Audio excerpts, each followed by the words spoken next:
Nicole Kidman, the porcelain queen of Hollywood. To the world, she appeared untouchable, the Oscar-winning actress, the timeless beauty, and the devoted wife of one of the most powerful men in the industry. But beneath the glamour and applause, something darker was unfolding. A quiet struggle for control, a growing imbalance that would eventually shatter the illusion of perfection and expose a woman fighting to reclaim her own voice. Born Holly Michelle Gilliam in Long Beach, California in 1944, she was a small-town girl with effortless poise and dreams far bigger than her surroundings. At just 17, she crossed paths with John Phillips, an older, charismatic folk musician whose charm was impossible to resist. The spark was instant, and despite a 9-year age gap, she fell under his spell. They married quickly, chasing adventure from New York to the Virgin Islands, swept up in a whirlwind that reflected John's towering ambition. But beneath the thrill of their bohemian life, a darker undercurrent was forming, one of control, obsession, and emotional domination that would soon threaten to consume them both. By 1966, the mamas and the papas were everywhere. California Dreamin', Monday, Monday, their music became the soundtrack of an entire generation. Michelle, with her ethereal looks and golden aura, embodied the spirit of the 60s, yet behind the chart-topping hits, the harmony was unraveling. Fame had magnified the cracks in her marriage. John's jealousy turned suffocating, and the creative pressure only intensified the strain.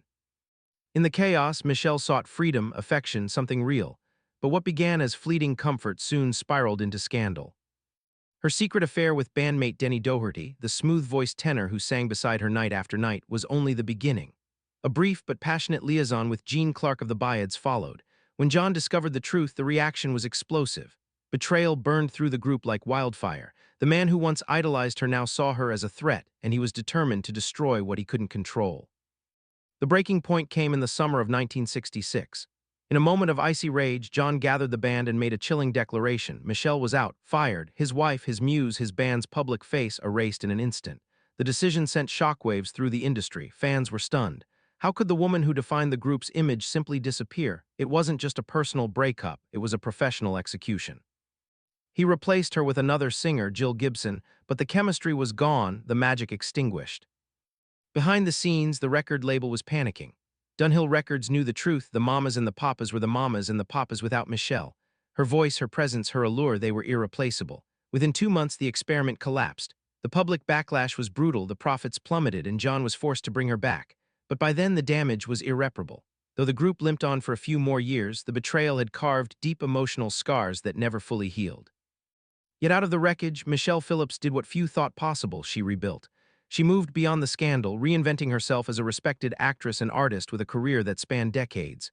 She endured the heartbreak, the humiliation, and the control that once defined her life and turned it into resilience. Michelle didn't just survive the storm that tried to silence her, she owned it. She transformed the chaos of her past into her legacy, proof that even in the most controlling shadows, light always finds its way through.